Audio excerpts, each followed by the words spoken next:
Boa noite, bem-vindos ao Expresso da Meia-Noite, um programa feito semanalmente em colaboração entre a SIC Notícias e o Semana Expresso.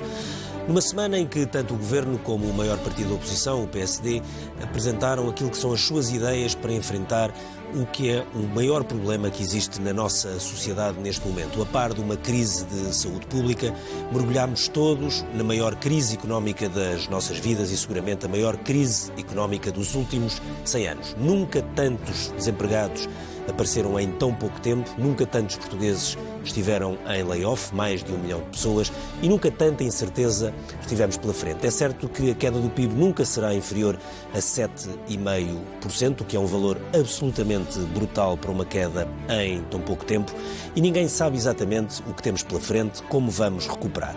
Há uma enorme crise económica, como é óbvio, e também uma enorme crise social, um pouco ainda tapada por muitas das medidas que têm surgido, também porque são acontecimentos ainda muito recentes, mas todos temos a certeza ou noção, ou pelo menos uma forte ideia de que dentro de poucos meses podemos estar a viver num país com uma crise económica e social sem precedentes. Tudo isto na semana então em que o Governo apresentou aquele seu programa, o Plano de Estabilização Económica e Social, que foi ontem, e na véspera o PSD tinha apresentado também as suas medidas para podermos atacar a economia, evitar uma crise económica e social e tentar de alguma forma promover uma recuperação rápida.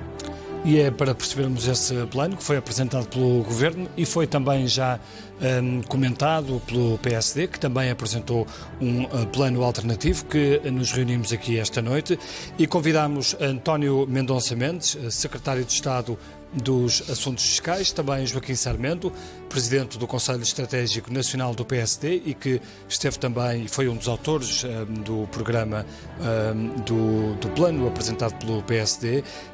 Por Skype está a Paula Franco, bastonária da Ordem dos Contabilistas Certificados, e também Carlos Farinha Rodrigues, economista e investigador em desigualdades sociais no ISEG, que nos vai ajudar a perceber este outro lado da crise, o lado mais preocupante, a crise social gigantesca que se aproxima e que já se começa a sentir. Sobre este plano, eu começava pelo Joaquim Sarmento e começava pelas palavras que temos ouvido da parte do PSD, que não têm sido palavras simpáticas relativamente ao programa que o partido, que o Governo apresentou, e o que lhe pergunto é se acabou o tempo da cooperação. Boa noite, cumprimentar o Sr. Secretário de Estado e cumprimentar a Sra. Bastonária e o meu colega do ISEG, o Carlos Farinha.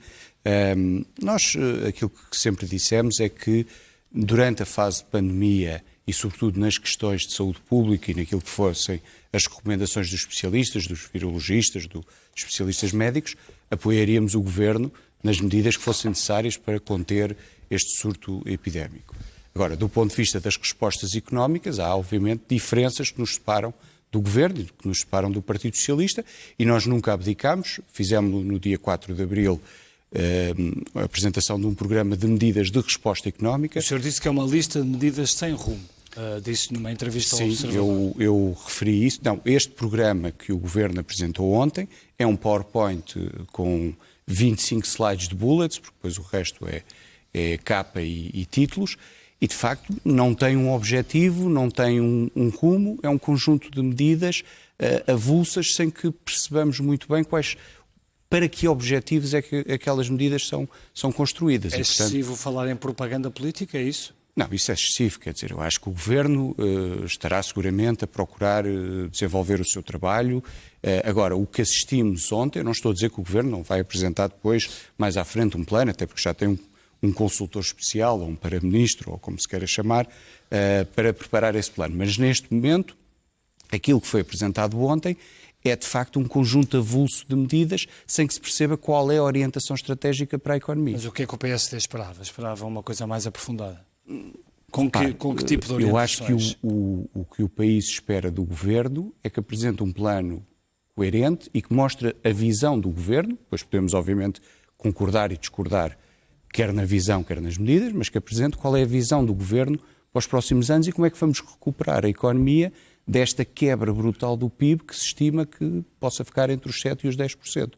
E isso até agora, de facto, não vimos, mas vamos continuar a aguardar. Há uma questão, só para terminar aqui consigo, há uma questão que diz numa entrevista ao Observador: preocupa-nos muito a medida da contratação pública e deixa entender que a questão da transparência, etc., sim, que é uma preocupação, e apostar-se muito do lado da despesa e da engorda do Estado. Nós temos, são dois pontos diferentes. Nós temos uma visão diferente daquilo que é a visão do Governo e do Partido Socialista, e acho que isso o ano passado nas eleições ficou claro, nos programas eleitorais, e provavelmente ficará novamente agora claro nos programas económicos que nós já apresentámos e que o Governo ainda vai apresentar.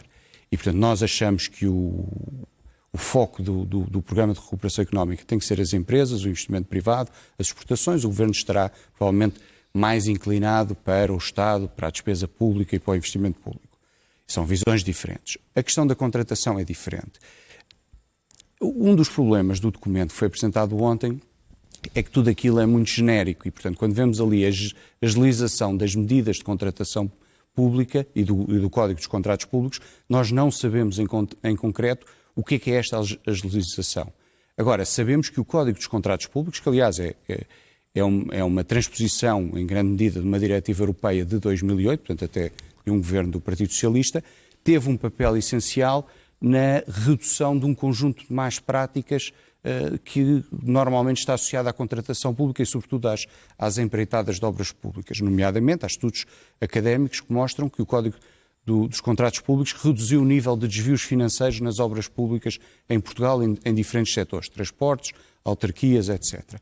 E, portanto, preocupa-nos um bocadinho, mas obviamente só quando o Governo apresentar aquilo que é, em concreto, a agilização dos processos, é que depois também poderemos avaliar mais definitivamente o que é que essa medida impõe. Okay. António Mendonça Mendes, muita gente do país do Partido da Oposição acusaram de ser um documento demasiado vago, princípios, enfim, de PowerPoint com meia dúzia de bullets, muito de curto prazo e sem uma visão para o país, porque, de facto, normalmente para sair de uma crise não convém só resolver as coisas de muito curto prazo, convém olhar um bocadinho mais para a frente e tentar ter um desenho para o país. Bom, boa noite a todos e obrigado pelo convite. Vamos por partes. A resposta a esta pandemia foi direcionada numa primeira fase, numa resposta de emergência, que foi o período no qual nós tivemos até agora. Quase como que demos um suporte básico de vida à economia. A economia parou em todo o mundo e foi uma crise que nunca esteve escrita em qualquer sítio que pudesse acontecer. E por isso a resposta de todos os países foi uma resposta à emergência, como aliás Portugal fez. Uma resposta à emergência sanitária e uma resposta à emergência económica. E a grande prioridade foi manter, como disse, esse suporte básico de vida, essa manutenção dos postos de trabalho, e essa manutenção da liquidez das empresas. Por isso tomámos um conjunto muito grande de medidas para que isso acontecesse. Agora estamos numa nova fase. Estamos numa fase em que estamos na convalescença. Ninguém passa de uma fase crítica diretamente para a fase da alta hospitalar. Estamos numa fase de convalescença. Estamos numa fase em que precisamos de dar à economia... já se começam a tomar medidas para a saída. Estamos numa fase em que é preciso estabilizar a situação económica e a situação social.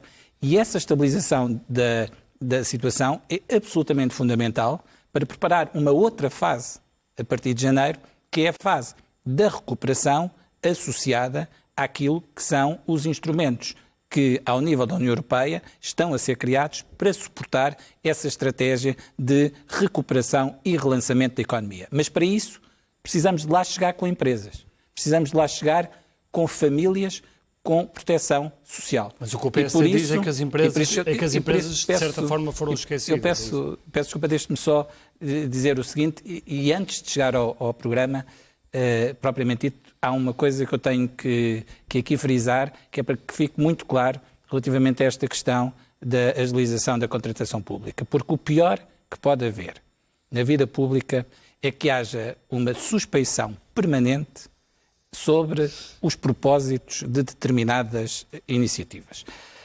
Mas isso decorre, o Presidente do Tribunal de Contas, calamidades em que as coisas não correram muito bem. O Presidente do Tribunal de Contas já sugeriu algo que tem a ver com todos os anos tem que ser fixado no Orçamento de Estado um limite até ao qual há a dispensa de visto prévio do Tribunal de Contas.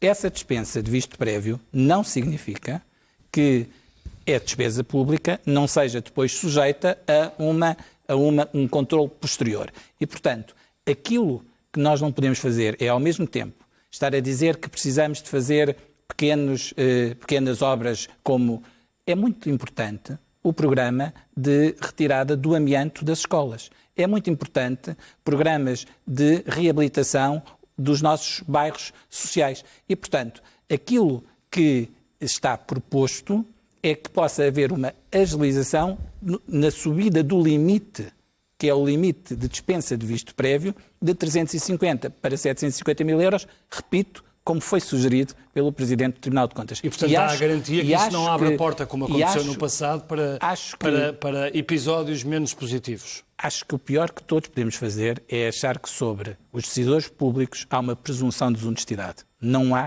nenhuma presunção. Eu conheço bem para saber que não é isso. O que lhe estou a dizer é que, quando nós tratamos destas matérias, acho que as devemos tratar com maior rigor. Ou seja, não há nenhuma intenção do Governo, com esta proposta, qualquer falta de transparência. Antes, pelo contrário, nós temos o direito, as pessoas têm o direito de saber cada euro público como é gasto. E, portanto, queria apenas frisar este ponto e acho que estaremos de acordo que este tema é absolutamente essencial e não prejudica, naturalmente, toda a conquista que tem sido o Código da Contratação Pública. Secretário de Estado, só uma questão. Só fazer uma pergunta? Diga. Portanto, a vossa proposta limita-se ao aumento do valor pelo qual a isenção do Tribunal, existe isenção do visto do Tribunal de Contas. Nós teremos muito tempo. Não podemos fazer uma discussão muito técnica. Nós teremos muito tempo a falar sobre esse ponto. Agora, eu acho que queria deixar isto claro, que é, nós, quando apresentamos estes propósitos, quando temos o propósito de ter agilização na contratação pública, mas não é para ter menos transparência, porque total autonomia, total responsabilidade. Quanto maior for a autonomia, maior é a responsabilidade. Durante a pandemia, nós tivemos que recorrer muitas vezes aos ajustes diretos. Mas há também aqui uma dúvida política, deixe-me só, há também aqui uma dúvida política que é, e que também decorre do que diz o PSD, que é, parece que a saída aponta mais uma vez para o mesmo caminho, é engordar o Estado, apostar muito no lado público e talvez esquecer mais o lado privado. Vamos então é lícito concluir por aí ou não? Vamos então a esse ponto. Aquilo que é a nossa prioridade é proteger o emprego, proteger o rendimento das famílias. Proteger o emprego, fizemos-lo nesta fase de emergência, apoiando as empresas, para que as empresas pudessem manter os postos de trabalho.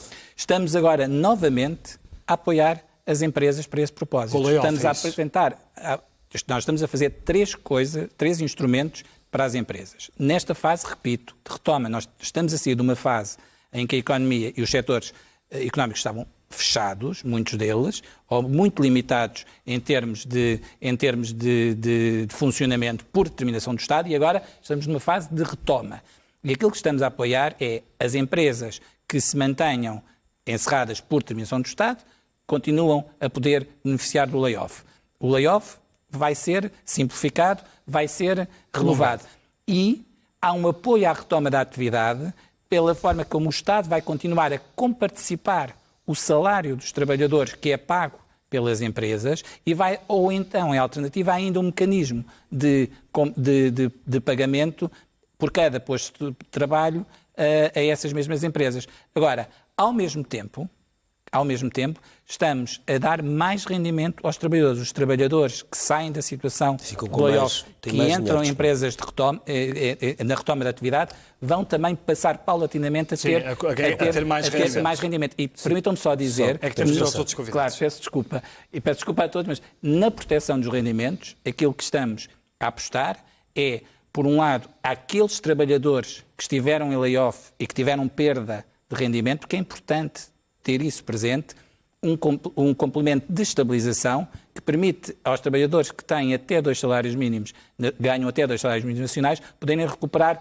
aquilo que perderam pelo menos no mês de layoff. E também o abono, uma prestação extraordinária do abono de família, que vai ser paga em setembro no mês do regresso. Portanto, isto é um plano para estabilizar a economia, as empresas, para estabilizar os rendimentos e podemos depois detalhar. E quero apenas dizer uma coisa. Já voltamos assim. Vamos ouvir. Paula Franco é bastonária da Ordem dos Contabilistas Certificados. Os contabilistas têm tido muito trabalho nos últimos tempos, as leis mudam muitas vezes, é um tempo um bocadinho inesperado, e têm sido muito críticos das alterações que têm havido ao layoff, sobretudo às primeiras versões e outras versões. Isto que ontem foi anunciado pelo Governo deixa-a tranquila ou cria uma série de outras dúvidas e problemas para as empresas poderem, enfim, aceder a estes mecanismos de layoff, nas suas várias versões? Bom, deixa-nos em primeiro lugar satisfeitos por uma razão. Há aqui um plano a 6 meses, portanto temos aqui já um conjunto de medidas em que podemos perfeitamente avaliar, perceber como é que se vão ser implementadas, claro que ainda só temos as diretrizes, mas quando sair a legislação, e conseguimos prever a sua aplicação até ao final do ano. Isso acho que é muito positivo, quer para as empresas, quer para os contabilistas certificados, que no fundo são os executores destas medidas.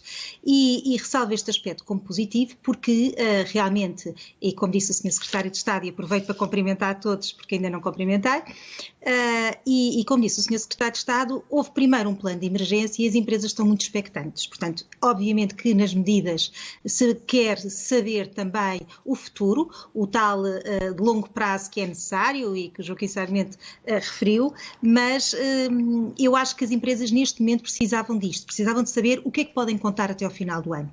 Nesta altura de retoma e nesta altura em que as empresas precisam de saber que sabem que não vão ter o mesmo negócio que tinham antes, para já, mas querem vir a tê-lo e, portanto, precisam de saber nesta fase intermédia com o que é que podem contar. E um planeamento a 6 meses já dá segurança e confiança às empresas. As empresas, obviamente, numa altura destas de crise, em que fomos todos apanhados, claro que todos precisamos de mais, todas as empresas precisam de mais e querem mais.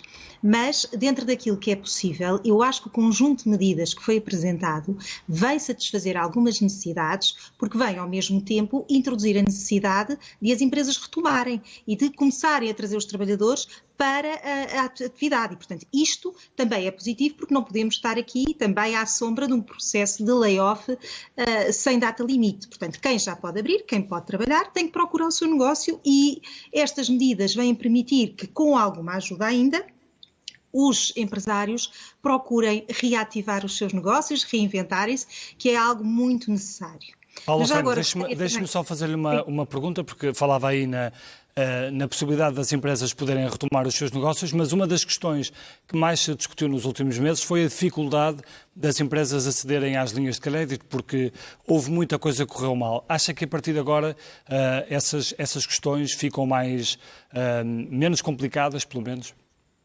Não, as pequenas empresas não puderam contar com as linhas de crédito e, portanto, eu já estou a excluir um bocadinho isso da equação agora até ao final do ano. O que as empresas têm contado é, de facto... E não puderam contar porquê? Porque o processo não correu bem ou porque foram selecionadas umas empresas que não deviam ter sido, porque houve burocracia a mais?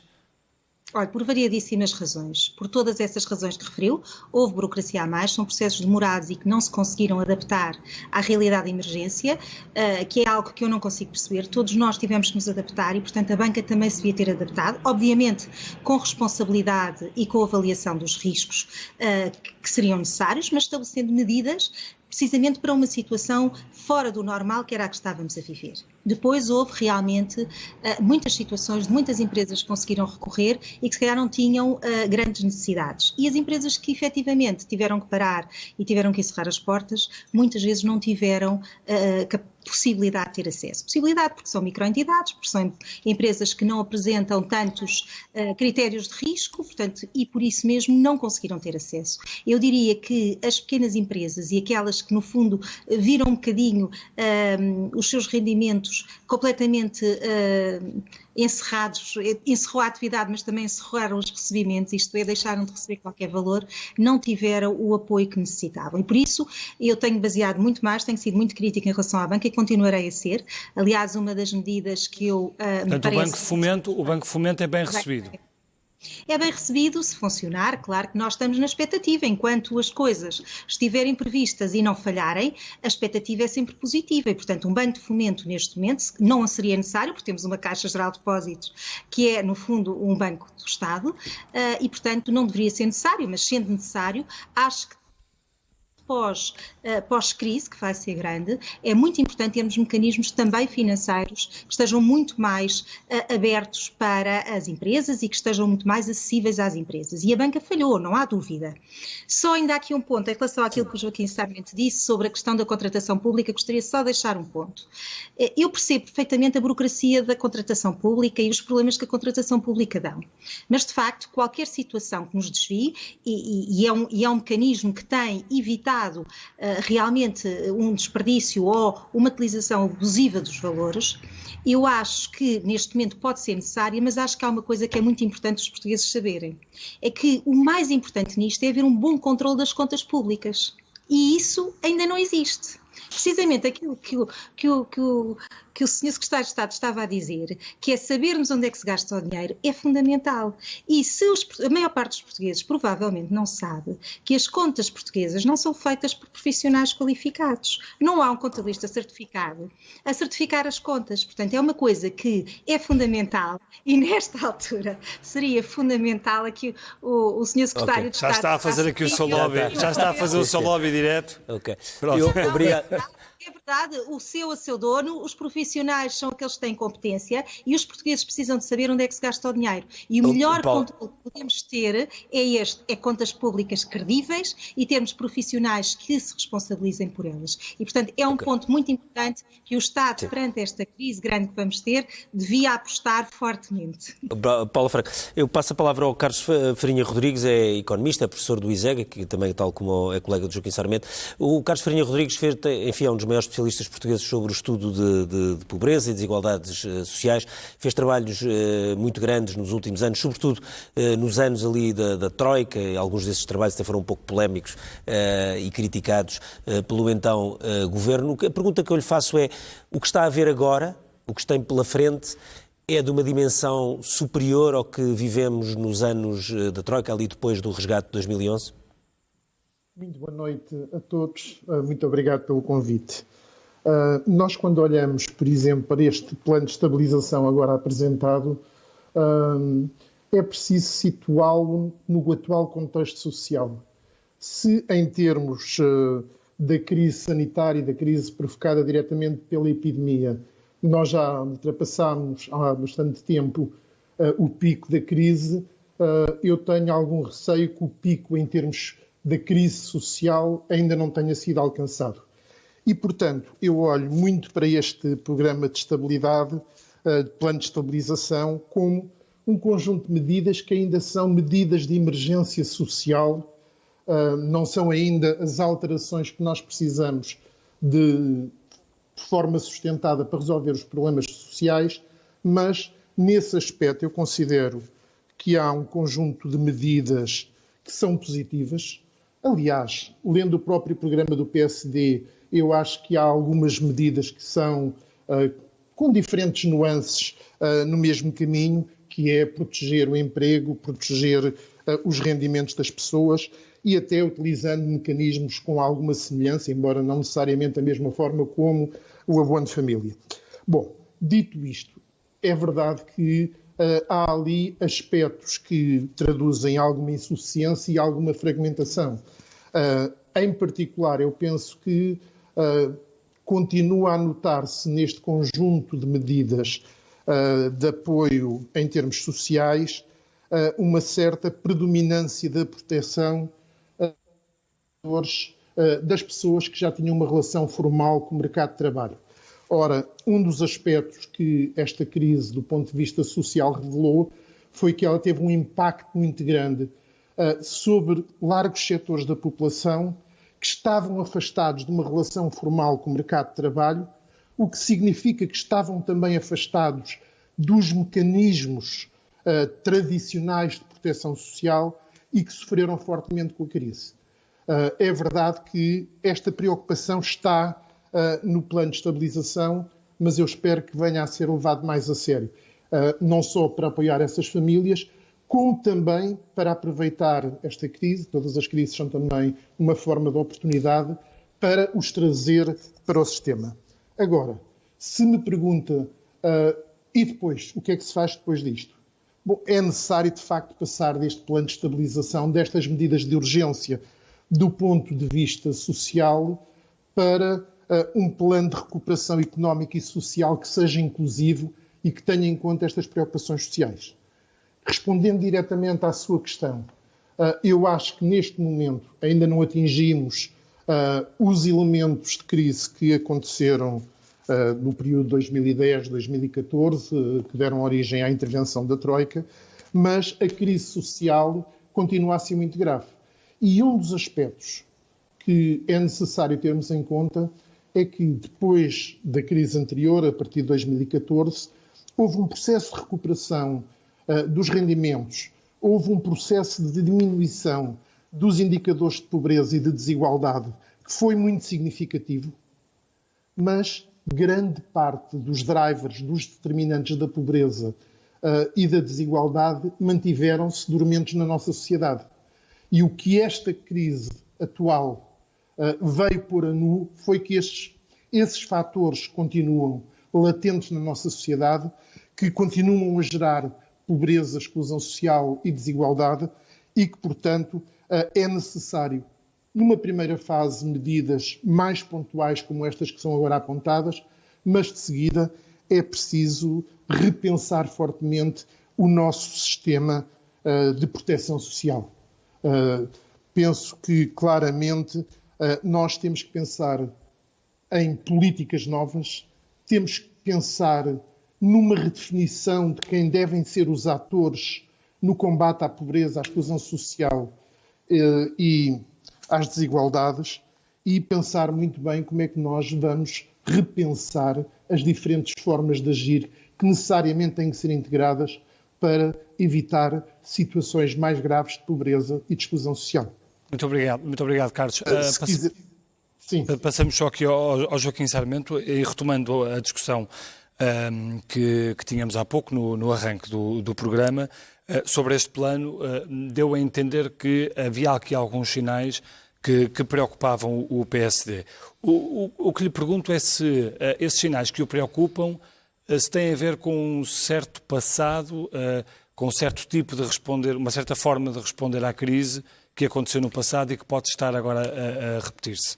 Eu acho que a questão da parque escolar, etc. Que ficou sim, mas aposta em grandes obras, aposta em... Deixe-me só dizer que, em primeiro lugar, concordo em absoluto com aquilo que o Carlos disse. Aliás, nós apresentámos este programa económico na quarta-feira, mas na semana anterior tínhamos apresentado um programa de emergência social com um conjunto de medidas para combate aos fenómenos de pobreza que se agravaram com esta crise. Mas há uma coisa que o Sr. Secretário de Estado disse e que eu acho que é exatamente aquilo que marca a diferença entre nós e o Governo na parte económica. O Sr. Secretário de Estado disse que o arranque do programa de recuperação económica será em janeiro com a resposta europeia e com as verbas que forem distribuídas pela União Europeia. E nós concordamos em absoluto que a resposta europeia é crítica e essencial para a recuperação. Não há dinheiro para isso. Mas o que nós dizemos aqui é que há muita coisa que pode ser feita a nível nacional para lá da resposta europeia. Sim. E porquê? Porque há muita coisa que são decisões nacionais sem grande peso orçamental e que pode melhorar o ambiente competitivo das empresas. E há, por exemplo, nas linhas de capitalização, já há 40 mil milhões do Banco Europeu de Investimentos a nível europeu, poderá haver mais 200 mil milhões, e nós, logo no dia 4 de abril, apresentámos 4 linhas diferentes de capitalização, todas relacionadas com o BEI, alertando que é preciso criar estas linhas rapidamente para poder aproveitar as verbas do BEI, sendo que as verbas do BEI têm uma diferença face às verbas europeias, não têm chave de capital. Ou seja, quer os 40 mil milhões, quer os 200 mil milhões, se vierem a ser aprovados, Portugal não tem direito a 1%, que é a sua participação de capital no BEI. Portugal terá direito, ou conseguirá, aqui em função dos programas e dos projetos que vier a apresentar. Portanto, pode conseguir mais do que 1%, mas também pode conseguir menos. E, portanto, aquilo que nós dizemos neste programa, e por isso é que dissemos que, em princípio, em setembro, quando a resposta europeia for conhecida e decidida, apresentaremos o nosso programa estratégico, mas o que estamos a dizer é que há um conjunto largo de medidas que não dependem da resposta europeia, ou que dependendo, são coisas que já estão decididas, como é o caso dos 40 mil milhões do BEI. E há orientações que serão definidas também pelo Governo. Há pouco a bastonária levantava essa questão sobre o bom controle das contas públicas. Não, claro, e saber como é que se vai gastar o dinheiro. Mas eu acho que a primeira diferença é esta. A resposta europeia é crítica e fundamental, e quanto maior ela for, menor será o período de recuperação, mais rápida será a recuperação, mas há muita coisa pode ser feita. Portanto, a resposta europeia é uma condição necessária, mas não suficiente para recuperarmos rapidamente. Portanto, essa é a primeira diferença. A segunda diferença, de facto, no passado, o Partido Socialista, quando esteve no governo, sempre optou por políticas expansionistas do lado da despesa, por grandes investimentos públicos. Nós recordamos como é que foi a resposta à crise de 2008, no tempo do engenheiro Sócrates, e nós sempre com diretivas europeias, na altura. Não necessariamente, porque as diretivas europeias diziam expansionismo do lado do investimento para os países que tenham margem orçamental. Mas se ler a recomendação da Comissão Europeia, para países que tenham margem orçamental para o fazer. E Portugal, claramente, na altura já não tinha. E, portanto, nós não conhecemos ainda o que é que será o plano definitivo do Governo. Estamos à espera que o engenheiro António Costa e Silva o apresente. Mas, se for novamente... Já é a segunda vez que fala dele hoje. Não. Vejo que estão prontos para negociar com o Primeiro-Ministro. Não. Nós negociamos com os membros do Governo, mas obviamente que o Governo aconselha-se com quem entender. Quando nós conhecemos a resposta do Governo, poderemos ver qual é a prioridade que é dada. Do nosso lado, a prioridade é clara e evidente. Mas temo que possa haver esse regresso ao passado?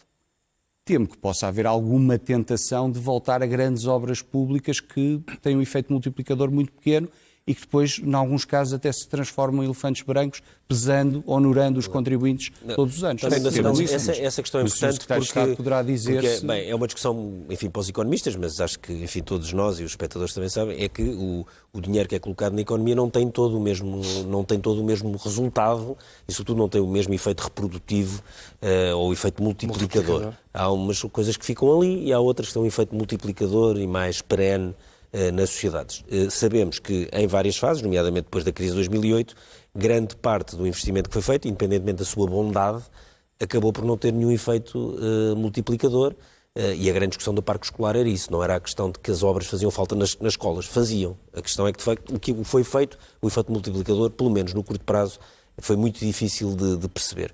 E não teme, a minha questão é se agora não teme que, com pressa, porque neste caso estamos a falar de uma coisa que exige bastante rapidez, que se vai gastar um pouco em mais do mesmo para depois olharmos para trás daqui por um ano ou dois e percebermos que o que ali se criou não gerou grande retorno. Eu acho muito interessante colocarmos a questão da última crise. Daí a questão entre o Estado e empresas privadas. Isso é muito relevante porque há duas diferenças substanciais da última crise para esta crise.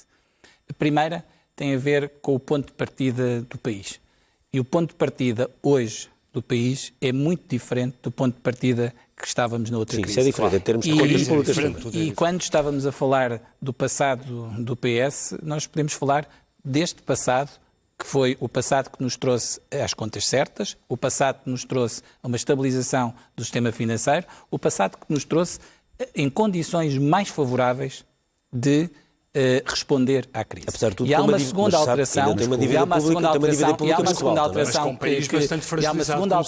tem muito a ver com a questão da dívida, mas com um país e que tem a ver exatamente com o tempo de resposta da Europa. Eu acho que nós tivemos uma resposta da Europa muito rápida. Quando o Eurogrupo reuniu logo em 9 de abril e colocou logo 540 milhões de euros como a rede de segurança dos países, isso foi algo que nós não tivemos há 10 anos atrás. E estas duas diferenças são fundamentais. Agora, vamos nos concentrar no plano que aqui temos e não apenas naquilo que nós eventualmente gostaríamos ou achamos que poderia estar para poder criticar. Deixe-me só fazer-lhe uma pergunta, que é uma declaração do Ministro do seu Governo, até porque, como ouvimos aqui, há muito esta aposta e haverá muita despesa pública, certamente, e está a haver.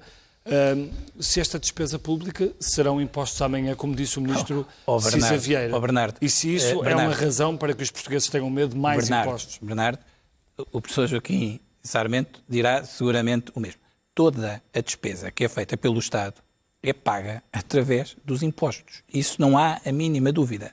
E, portanto, isso é uma chamada de atenção para que cada decisão, cada euro que deve ser aplicado, deve ter uma enorme ponderação, porque esse dinheiro é dinheiro que sai dos impostos de cada um dos portugueses. E por isso, vamos nos concentrar aqui, que é muito importante no que diz respeito àquilo que são investimentos. Portanto, e há razões de preocupação sobre novos impostos? Em que fase é que nós já dissemos de forma muito clara que nós não queremos responder a esta crise como se respondeu à crise no passado. E responder à crise no passado com cortes na despesa e com aumento de impostos. Nós já dissemos isso de forma clara. Agora, nós estamos nesta fase a falar do que diz respeito a investimentos, nesta fase de estabilização da economia, a que o tecido produtivo volte a funcionar. E é por isso que há um conjunto de investimentos, quer nas faixas relativamente aos incêndios, quer na rede hidrográfica, quer investimentos, como há pouco dizia, na retirada do amianto, todos esses investimentos que eram necessários, estavam sinalizados e que o Estado tem a obrigação, agora, nesta fase, repito, de estabilização, de poder desenvolvê-los para que possa dinamizar a economia e, com isso, proteger as empresas e proteger o emprego. E isso é absolutamente determinante. Outra coisa distinta, estamos a falar daquilo que deve ser o investimento de um conjunto muito significativo de verbas que poderão estar à disposição dos vários Estados-membros e que nos podem ajudar numa recuperação. Agora, nós não estamos à espera de janeiro. Como, aliás, é sabido, no outono devem ser apresentadas à Comissão Europeia aquilo que são as ideias para utilização dos fundos. E quero também dizer uma coisa que é para também não haver aqui dúvidas sobre isso. Nós não encaramos o plano do PSD como algo que seja alternativo, porque não é, evidentemente, não é um plano alternativo àquilo que é o plano de estabilização do Governo. Agora, é um contributo muito relevante. É um plano para casar com o do Governo. Não, é um contributo muito relevante e que nós, concordando com umas coisas, discordando de outras, mas é um contributo relevante como outros partidos têm. E nós temos que, eu acho que um grande ensinamento que nós temos tido destes últimos meses é a capacidade que o país tem de se mobilizar em conjunto é determinante e tem sido determinante na resposta à crise. Nós ainda nem percebemos como é que o PSD vai votar, como é que vai votar o orçamento suplementar. Nós já dissemos. Não disseram claramente. Nós dissemos três coisas muito simples. Primeiro, precisamos conhecer o orçamento, como dissemos para o orçamento de 2020, que só nos pronunciávamos quando o conhecêssemos. O mesmo é válido agora para esta alteração orçamental. Segundo, que se esta alteração orçamental for apenas o formalismo jurídico de ir ao Parlamento para alterar os mapas da lei e para alterar o artigo do endividamento público, e portanto for apenas um formalismo jurídico daquilo que é a consequência da crise, não será pelo PSD que isso será alterado, que isso não será alterado.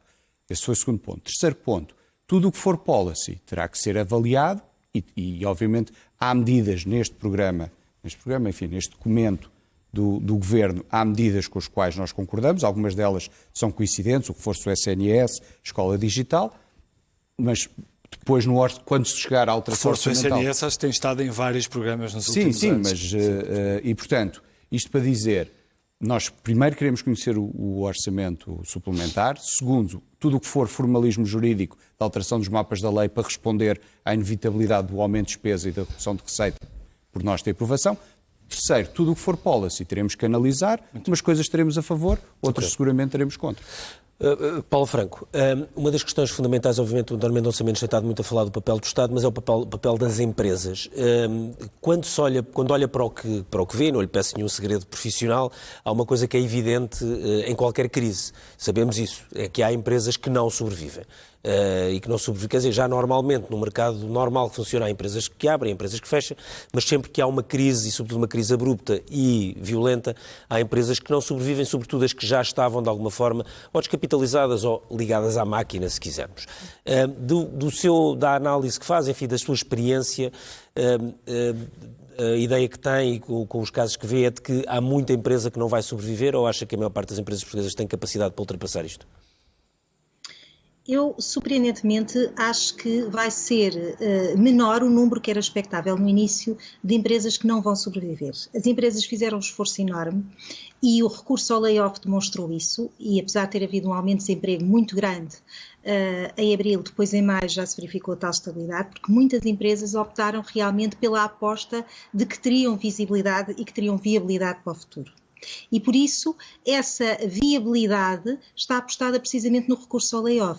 E por isso as empresas tiveram um comportamento muito positivo e que é de elogiar o esforço dos empresários nesta crise, em que perante um cenário que foi completamente fora de tudo o que estaríamos à espera, ainda conseguiram prever que tinham futuro e, portanto, conseguiram manter os postos de trabalho e fizeram um esforço muito grande para manter os postos de trabalho. Por isso é que aqui também os contabilistas deram um apoio muito grande, porque sentiram esse esforço.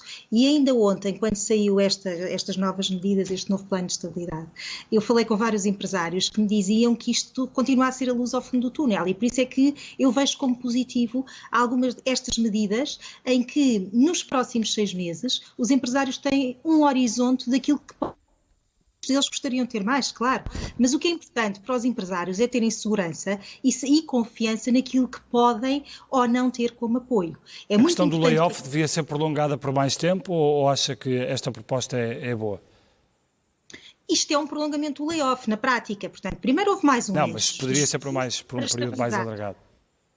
Não, vamos lá ver, estas novas medidas e as 3 medidas que foram apresentadas é uma continuidade do layoff.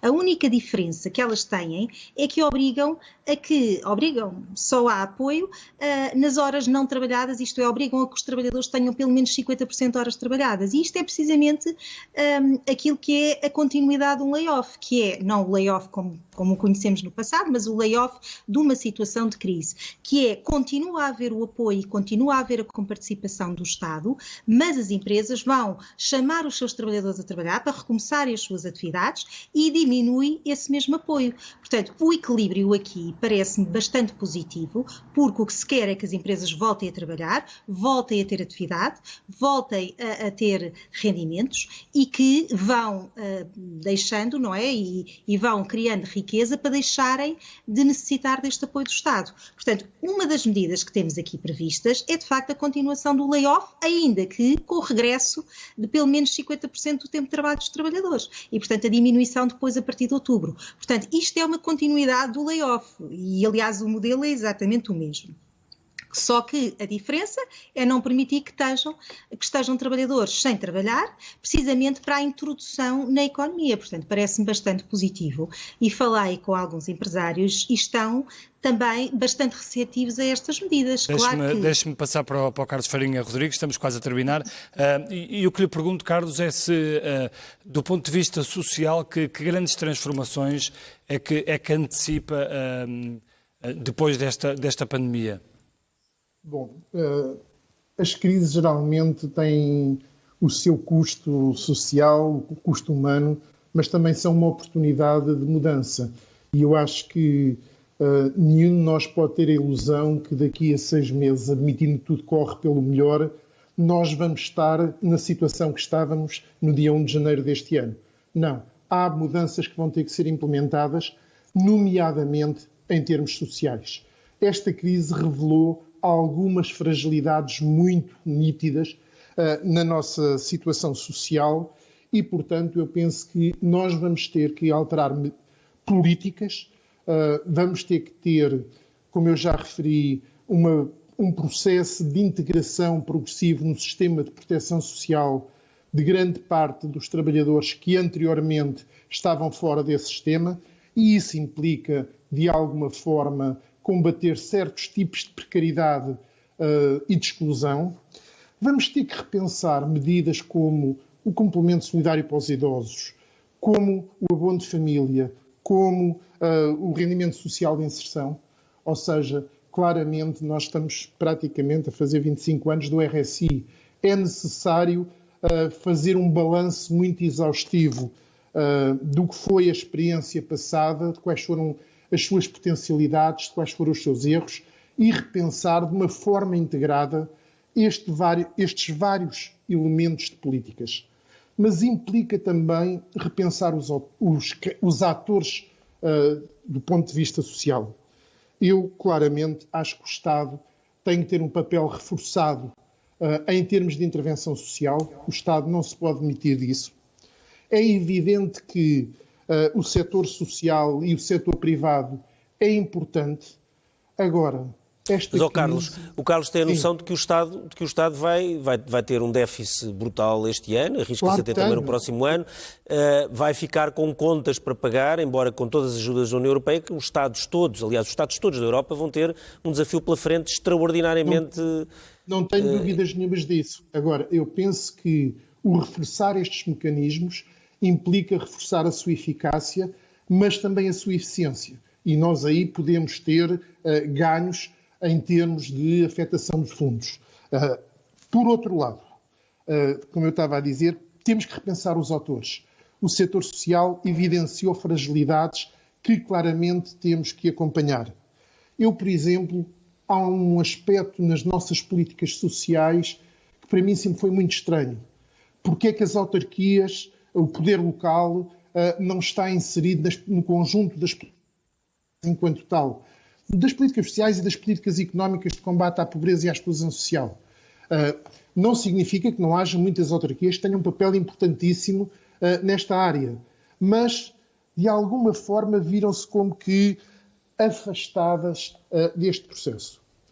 Também em relação à União Europeia, nós temos que pensar como não só utilizar de forma eficiente e eficaz os fundos que vêm, mas pensarmos que é a altura de pormos em funcionamento alguns mecanismos que a própria União Europeia implementou e que têm estado um pouco dormentes, paralisados. Estou a pensar, por exemplo, no Pacto dos Direitos Sociais.